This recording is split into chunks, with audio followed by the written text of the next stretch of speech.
कटुआ से यहाँ पर पुष्पांजलि अर्पित की जा रही है।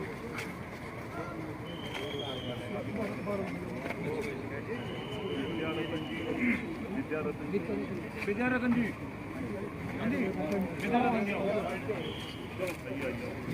आराम से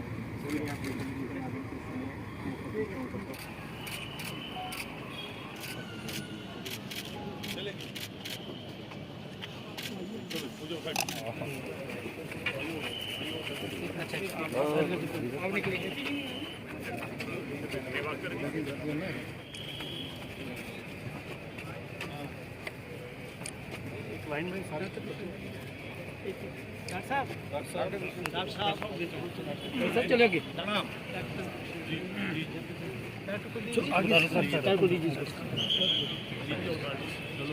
हम भी बैठे हैं। चलो सर, चलो थोड़ा पीछे। हमारे कॉलेज में आगे से रास्ता क्लियर करो, आगे से रास्ता नहीं करें।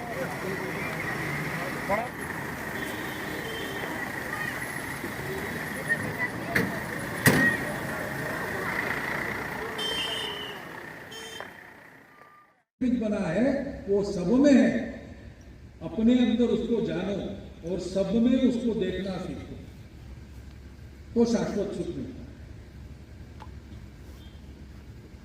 और उसके लिए अपने व्यवहार को सत्य, करुणा, शुचिता और तपस इन 4 मूल्यों की चौखट में रखकर जीवन जीना पड़ता है। सत्य ये है एक के ही सब बने हैं, इसलिए सब अपने हैं। वसुधैव कुटुंबकम्। स्वयं के लिए नहीं जीना, अपने लिए नहीं जीना, अपनों के लिए जीना तो सुख मिलेगा। इस सत्य को मानकर और सत्य को करुणा के लेप में लपेट कर, क्योंकि सत्य बड़ा कटु भी होता है, सत्य को पहुंचाने के लिए मनुष्य में करुणा चाहिए। अपनों के लिए जीने के लिए भी करुणा चाहिए। प्रेम भक्ति का ही एक रूप करुणा है। उस करुणा के साथ चलो। और ऐसा अगर होना है तो आपको अंतर्बाह्य पवित्र होना पड़ेगा। विकारों के पीछे मत भागो। काम, क्रोध, लोभ, मोह, मद, मत्सर, ये षड्रिपु है, अपने 6 शत्रु है, इनसे दूर हटो, अपने अंतर को मुक्त करो, शरीर मन बुद्धि से पवित्र हो जाओ और उसको जानने की तपस्या करो। ऐसा पवित्र बनने की तपस्या करो। जो ऐसी तपस्या करता है, अपनों के लिए जीता है, मैं और बाकी सब, इनमें कोई अंतर नहीं है। ऊपर से दिखने वाली बातें अलग है, लेकिन अंदर सब माल एक ही है। ये जानकर जो चलता है वो मुक्त हो जाता है। उसको फिर दुनिया के बंधन रोक नहीं सकते। ये बात हमारे ऋषि मुनियों ने जीवन जीकर अनुभूति के आधार पर बताई और आज भी ऐसा बता सकने वाले जीवन हमारे पास है, प्रत्यक्ष है। ये नहीं क्योंकि सब अपने हैं, तो ये सबके लिए है। हमने कभी इसको हिंदू वगैरह नाम नहीं दिया, हमने इसको सनातन धर्म का, सनातन संस्कृति का। इसके आधार पर दुनिया चलती है। दुनिया कैसे चलती है? पृथ्वी सूक्त की पहली ऋचा है, जिस सूक्त में वो प्रसिद्ध माता भूमि पुत्रो अहम पृथिव्याम, ऐसी पंक्ति मिलती है, सब जगह लोग बोलते रहते हैं। उस सूक्त के पहले पंक्ति में कहा है कि ये सृष्टि टिकी किस पर है? सत्य पर टिकी। दूसरा कहते हैं कि संतुलित व्यवहार पर टिकी है। तीसरा कहते हैं कि सामूहिक व्यवहार पर टिकी है। चौथा कहते हैं कि तन मन की उद्देश्य की पवित्रता के आधार पर टिकी है। ये सारा वर्णन उसमें है। जीवन ऐसा बनाने के लिए ज्ञान तो हो गया बुद्धि में, मन ने तो मान लिया, लेकिन शरीर को आदत लगानी पड़ती है। तो छोटी छोटी बातों की आदत कराने वाली संस्कार पद्धति, संस्कृति, जिससे हमारा समाज का स्वभाव बना, हमारी समाज की संस्कृति बने, वो हमारी संस्कृति है। अपने घर के सामने कोई मांगने वाला आ जाए तो आज भी हम सोचते हैं कि आया है तो कुछ तो दे दो। पूरी भगवान की है, राजा भी ट्रस्टी है, हम भी ट्रस्टी। इस प्रकार की बड़ी बातों की आदत करने वाली छोटी छोटी बातें, उनको कहते हैं संस्कार। वो हमारे पास है। उसके आधार पर जो जीवन बनता है वो जीवन स्वयं संपन्न होकर सबके जीवन को संपन्न करता है, सृष्टि को भी संपन्न करता है। ये दुनिया को पता है, हमने ये किया है, आज फिर से उसकी आवश्यकता है। जब स्वामी जी कहते हैं, स्वामी विवेकानंद जी, कि दुनिया को धर्म देने के लिए भारत का जन्म है, भारत धर्म प्राण देश है, या योगी अरविंद कहते हैं कि सनातन धर्म का उत्थान ही भारत का उत्थान है, सनातन धर्म के उत्थान के लिए ही हिंदू राष्ट्र का उत्थान होता है। तो वो जो धर्म है वो पूजा पाती या खान पान नहीं है, उसका एक छोटा अंग वो है, और उसमें विविधता है। आपके रुचि को पूरा स्वातंत्र है। धर्म वो है जो धारणा करता है, सबको जोड़ता है, कलह मिटाता है, भेद मिटाता है, सबको जोड़ के ऊपर उठा। दुनिया का संतुलन हो गया, जिसके आधार पर सृष्टि टिकी रहती है, वो एक फैक्टर चला गया, वापस कैसे आएगा? धर्म संतुलन देगा। धर्म एक्सट्रीमिज्म पर नहीं जाता, बीच में चलता है, मध्यम मार्ग है, तथागत प्रकार। सारी भारतीय विचार परंपराएं आस्तिक हो नास्तिक हो इस बात का प्रतिपादन करते हैं, धर्म चाहिए। वो दुनिया को देना ही अपना कर्तव्य है, दुनिया की हित के लिए वो अनिवार्य है। भारत का वो ईश्वर प्रदत्त कर्तव्य है, भारत के जन्म का वो प्रयोजन है। उसके लिए सारे आघात सहन कर भी भारत जिंदा है। यूनान मिस्र रोमा सब मिट गए जहां से। कुछ बात है कि हस्ती मिटती नहीं हमारी। वो हस्ती क्या है? वो ये है, हमको ये काम करना है, इसलिए हम इतने सारे उतार चढ़ाव इतिहास के देखकर भी आज जिंदा है। हमारी संस्कृति सही, हमारे धर्म सही, ऊपर की बातें बदली, लेकिन हृदय वही है, वृत्ति वही है, दृष्टि वही है। तो ये देने के लिए हमको लायक बनना पड़ेगा। लायकी की बातें कौन सी है? पहली बात है कि दुनिया दुर्बलों का नहीं मानती, दुनिया उसका मानती है जिसमें कोई शक्ति है। दुनिया उसका मानती है जो बोलता है वैसा उसका जीवन है। हम लोगों को ऐसा बनना पड़ेगा। मिले संतोष हो, वो बात नहीं। और जो बाकी सब कुछ है वो हमको न बिगाड़े, इसके लिए जो डिफेंस चाहिए, सुरक्षा चाहिए, वो बाकी लोगों के पास नहीं। मनुष्य सुखी हो, संतोष समाधान से जीवन काटे, दुनिया के कलह बंद हो, सर्वत्र शांति फैले, सर्वत्र समाधान रहे, और सब कुछ होने के बाद भी मनुष्य का सदाचार सद्भाव बना रहे। इस इच्छा से गत 2000 वर्षों में सब प्रकार के प्रयोग दुनिया ने करके देखे।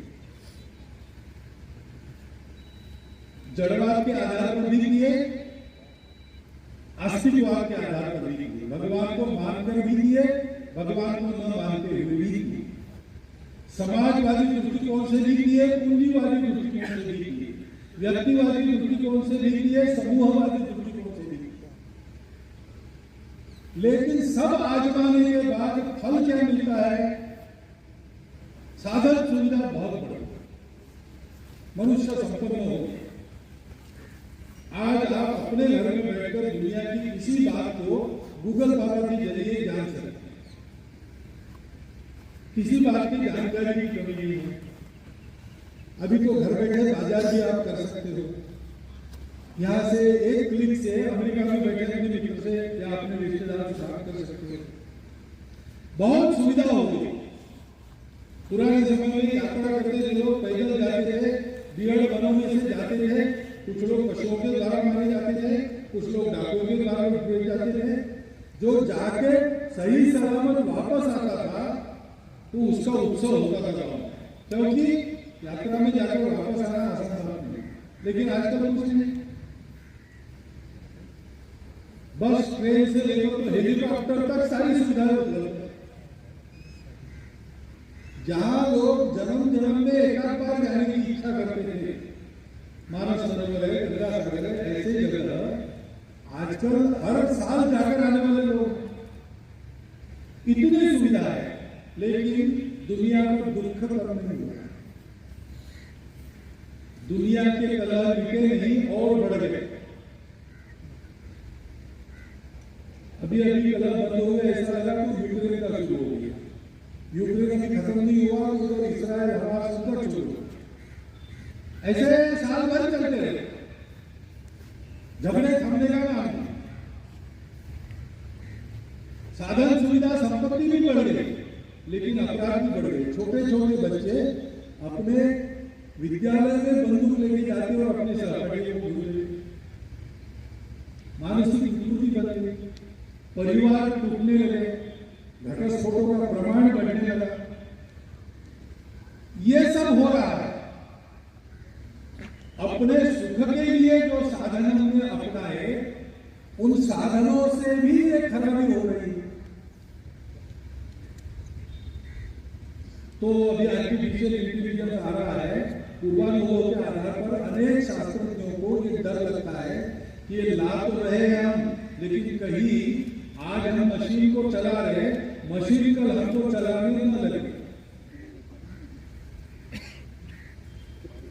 इस ऊहापोह में दुनिया है, उसको रास्ता मिल नहीं रहा और उनको लगता है कि रास्ता भारत से ही मिलेगा, क्योंकि ऐसे ही उस समय के तंत्रज्ञान में नंबर 1 भारत था, सोने की चिड़िया कहलाता था। यहां गरीबी नहीं थी, भिखारी नहीं थे, चोरी नहीं थी, अप्रामाणिकता नहीं थी, सब लोग समाधान पूर्वक रहते थे। भाषा, पंथ, प्रांत, जाति पाति सब विविधता थी, लेकिन आपस में कलह नहीं। ऐसा एक नहीं, दो नहीं, 3000 साल तक भारत रहा। अभी तक भारत पर आक्रमणों का तांता शुरू होने के पहले तक भारत सब मामलों में दुनिया का नंबर 1। भारत के पास कोई प्राचीन पूंजी ऐसी है जिससे दुनिया को रास्ता मिल सकता और मिलता है। अभी G20 हुआ, G20 में मुख्यतः आर्थिक और भू राजनीतिक मामलों का विचार होता है, वो भी अर्थाधारी का विचार होता है। व्यापारी मानसिकता से ही सारे देशों के मुख्य और प्रशासक वहां आते चर्चा करते। लेकिन भारत में परिषद हुई, भारत यजमान बना, तो परिणाम क्या होगा?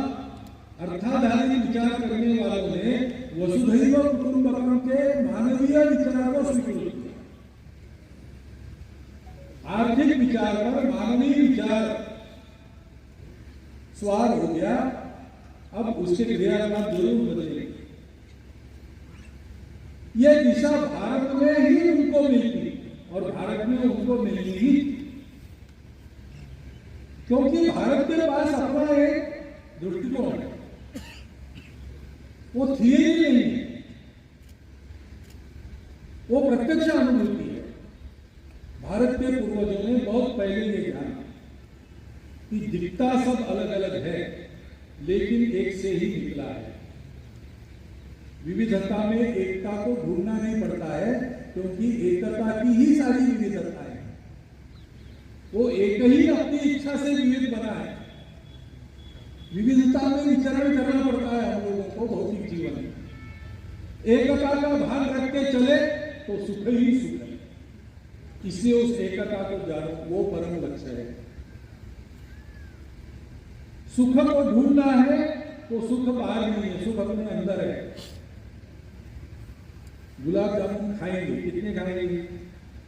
खवाइए लोग है 100 खाते, लेकिन 100 के बाद 101 उनसे भी निकलना नहीं होता। सुख के बारे में सबकी कल्पना है कि सुख बाहर नहीं, सुख अपने अंदर है। सुख संतोष में है। और ये सब है तो रहना कैसे, इसके बारे में सबका उपदेश समान है। सनातन की भाषा में कहना है तो सत्य, अहिंसा, अस्तेय, अपरिग्रह, ब्रह्मचर्य, तप, शौच, स्वाध्याय, संतोष, सत्य प्रमिला, यही 10 बातें अपने अपने शब्दों में भारत के सब पंथ संप्रदायों में अपने अनुयायियों के लिए बताइए कि ऐसे रहो। अंतर केवल पूजा का है, खान पान के नियम का है, पर्व त्योहार अलग अलग होंगे कहीं, बहुत सारे तो एक ही। इस अपने एकता को पहचान कर अब तक जो भेदों का व्यवहार 1000 वर्ष तक हमारा रहा, उसको छोड़ देना और भारत माता के सब पुत्र अपने भाई, मेरा जीवन विकसित होकर उनके विकास में काम आएगा, ऐसा जीवन रहेगा, ऐसा अपना जीवन बनाना। उसके लिए रोज संघ की शाखा में आना, बाहर की दुनिया को भूल जाओ, दाल आटे के भाव भूल जाओ, कहां कहां लड़ाई झगड़ा हो रहा है भूल जाओ, यहां आओ, भारत माता को ही सामने रखो, उसके भक्ति के ही गीत गाओ। भारत माता के पुत्रों के साथ वो कौन है, कितने कमाते हैं, किस जाति के हैं, कुछ विचार मत करो, वो अपने भाई है। भारत माता की धूल में लोटपोट होकर खेल खेलो, खेलों में से छोटी छोटी बातों में से बड़ी बातों के गुण विकसित करो। और ऐसा करते हुए सबको जोड़ो, सब मिलकर भारत को बड़ा बनाएंगे, ताकि भारत सब विश्व के देशों को साथ लेकर दुनिया को सुख शांति का नया रास्ता दिखाएगा। संघ का काम इसके लिए चला है। प्रार्थना होगी, आप सुनेंगे, आपकी कड़ी देखिए। विजय संहता कार्य शक्ति, हमारी संगठित कार्य शक्ति के भरोसे विधायस्य धर्मस्य संरक्षण, उस कार्य शक्ति का उपयोग गुंडागर्दी के लिए नहीं, लड़ाई झगड़े के लिए नहीं, धर्म का संरक्षण करने के लिए। जोड़ने वाला तत्व, बिखरने न देने वाला तत्व, सबको उन्नत करने वाला तत्व, उसकी सुरक्षा के लिए उपयोग करते हुए हम अपने देश को परम संपन्न बनाएंगे। इसके लिए शीघ्र समर्पण करेंगे। परम वैभव ने तो बेटा स्वराटम समर्था भवतु, भगवान को कहते तुम्हारा आशीष हो वृषभ जल्दी। ये संघ की प्रार्थना है। लाखों वर्षों रोज अपने सामूहिक संकल्प का स्मरण शाखा पर अपने शरीर में बुद्धि को उन्नत करने वाले सीधे सरल कार्यक्रम करते हुए करें। छोटी छोटी बातों की चिंता करते हैं तो बड़े बड़े प्रकरणों में संघ के स्वयंसेवक सबसे पहले पहुंचकर समाज को राहत देते। कोई आश्चर्य हमको नहीं है। अंग्रेजी में कहावत है, take care of pennies, pounds will take care of themselves. बड़ी लंबी चौड़ी बातें करने की कोई मतलब नहीं भैया, पहले तुम अनुशासन में रहना सीखो। देश में कंट्रोल चाहिए और देश में चाहिए तो होगा, लेकिन पहले अपनी चप्पल लाइन में रखो। तुम जब बात नहीं करनी है तब बात न करना, चुप रहना सीखो, दक्षिण में खड़ा रहना सीखो। छोटी छोटी बातें लेकिन इससे मनुष्य का शील बढ़ता। सो एंड एक्शन, एक कुर्ती को बो, रीड ए हैबिट, एक आदत को काट। So and habit, so a habit, एक आदत को बो, रीड ए नेचर, एक स्वभाव को बना। So a nature, read a character, स्वभाव को बो, चरित्र को। व्यक्तिगत चारित्र्य और राष्ट्रीय चारित्र्य दोनों। हमको भी शुद्ध रहना, पवित्र रहना, दुनियादारी के कीचड़ में उतर कर भी अपने आप को उससे अलग रखकर उससे डील करना, उसको हैंडल करना है। ये प्रपंच की कुशलता है। कुशलस्य उपसंपदा, ऐसा तथागत ने कहा है। योगः कर्मसु कौशलम, ऐसे श्री कृष्ण ने कहा है गीता में।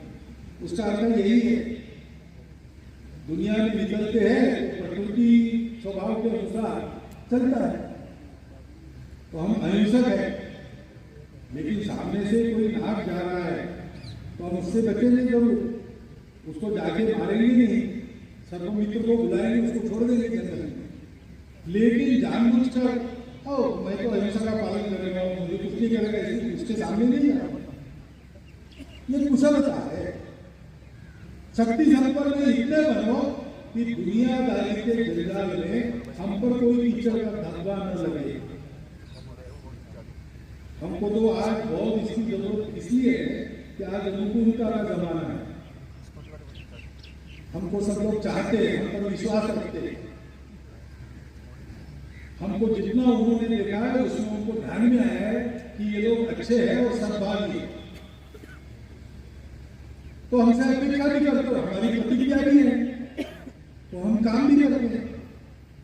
लेकिन करते करते जहां जाएंगे वहां के वातावरण का कुछ तो परिणाम होता है। हमको ये अहंकार करने की जरूरत नहीं कि हम नहीं बिगड़ेंगे, हमें बिगड़ सकते हैं। और इससे हमारे लिए एक तो उपाय है, रोज की शाखा है। रोज शाखा में आकर अपने तन मन को फिर से पवित्र कर 30 घंटा उस पवित्रता का उपयोग को काम करेंगे। कुछ मन पर मैं जमा हुआ होगा, विरोध के कारण कुछ मन में रंग हुआ होगा, क्रोध आया होगा, सब धो डालो। अपने आप को ठीक करो, फिर हमारा जुड़ा है, उस पर टिके रहना चाहिए। तो ये बड़े काम करते